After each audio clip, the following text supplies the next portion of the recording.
Well, it's Very wonderful to excited. have you. I'm the host here, so you always start off with talk about your book. I'm excited to hear about it. You're obviously with Perfect Publishing, and you are right. That's everybody is. Well, I'm connected with Dr. Roz and Shanice invited me. Great. Well, I want to hear all about it. I love other people's books. Awesome. Yeah, so just jump right in, ready to go? Yeah, it's your time, man. You got 10 minutes of my finest. Sounds good. Well, the book that I want to share with you is actually is a passion project. So the book I'm going to share with you is a passion project.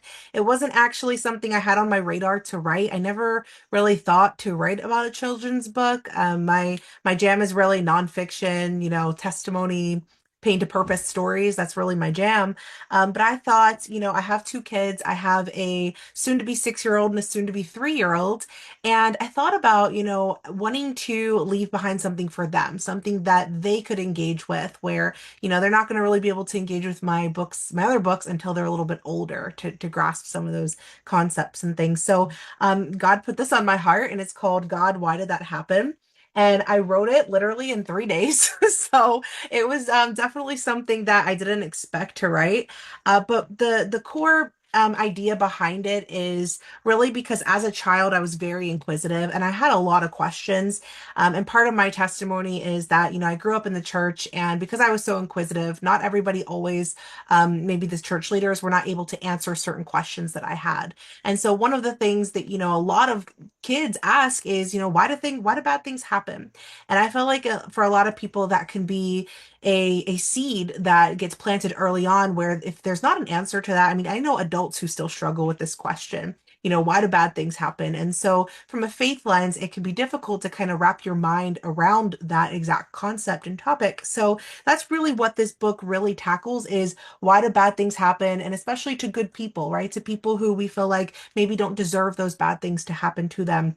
And so I wanted to be able to create a book that put that information in a way that was tangible and it was easy for parents to one have conversations with their kids around it, but also for the kids themselves to understand. So the main character, the name of the main character was my childhood name growing up, which was Bella. This is what my family called me, and so that's the main character there. Her name is Bella, and it's really just a story about her and about how she would go and she asked all these questions. She would ask questions in school. She would ask questions, when watching a movie, very inquisitive. And there's ways to maintain that curiosity without shutting down that curiosity. So, you don't have to teach kids to ask questions. Usually when they hit around 4 years old, 3, 4, 5 years old, that's all they do is ask questions. Everywhere they go, it's like, hey, what's this? Or why does that work? Or how does this work? And I think that there's something um, very natural rooted in us that we want to ask questions and we're looking for answers. I think it's a natural thing. So instead of kind of being like, well, I don't have the answer for that, or maybe you yourself are struggling with it, this book is meant to be a resource for exactly that. So you can have those tough conversations with your kids in a way that they're able to really grasp. Part of myself growing up, one of the reasons why I ended up walking away from the faith for a long time, for a handful of years, was because I had all those questions, and like I said, I didn't feel like I had all of the answers that I was looking for, and so I started to believe things that, from my now perspective as a believer, were not necessarily true. These were things that, I was starting to be angry with God, and I started to not want to do anything to do with the faith, and so I felt like if I was that age and I had a resource like this, then I could actually start to have those kind of discussions in a way that was at the level that I could understand. And so, yeah, so I just took 3 days to write it. It took me 2 days to get in there and kind of start doing some of the illustrations and all of that. But like I said, this was purely a passion project. Like my goal really with this was not about like how many book sales I was going to make. I think I have one review right now. I didn't do a crazy big launch. I literally just made this because I wanted my kids to have it in their hands and to be able to chat with me about it. One of the cool things at the end of the book, there are some questions there for parents that they can ask to their kids. So there's discussion questions. And so that way they can actually have conversations around the book. So my heart is I'm a teacher at heart. And so I wanted people to be able to engage in discussion. So I can see this being used in school classrooms, Sunday schools, wherever the Lord decides to place this book, I think it could definitely help a lot of people. So that's the heart of the book.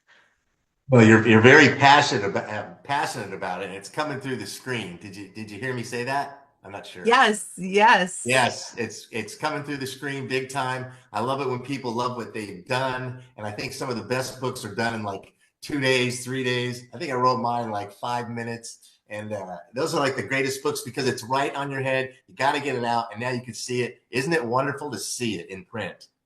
It is. It is. And it's funny because like I said, I wasn't I wasn't planning to do the book. And I had a few people at church like, "Hey, you're an author. Why don't you write a children's book?" I'm like, "I don't even know how to do that.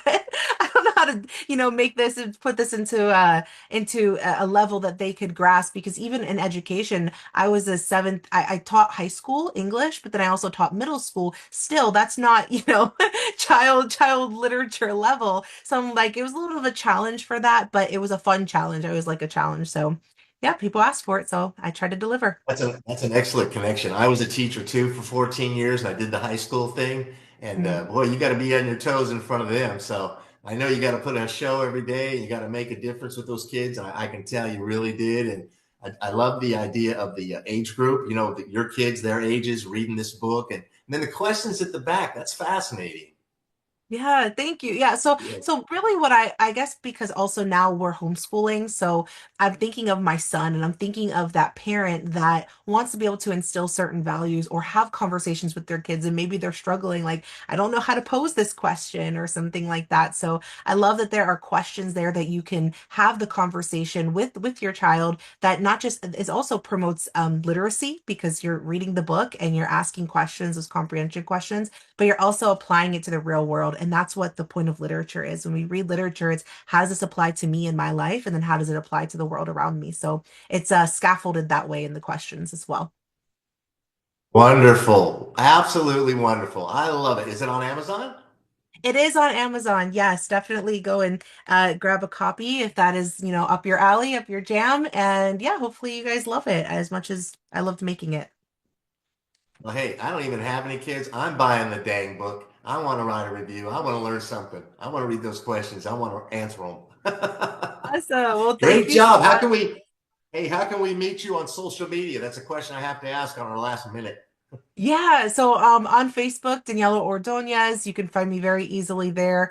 If you want to look at other things that I have going on, DanielaOrdonez.com, it's right there as well. But I'm most active on Facebook. Instagram is the Story Creation Coach.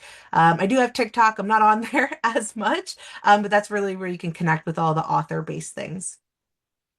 Well, Danielle, it's been a pleasure having you today. I really enjoyed, got to meet you. I'm going to Facebook friend you today. All right, Thank you. awesome. Thank you so much. Take care. Bye-bye now.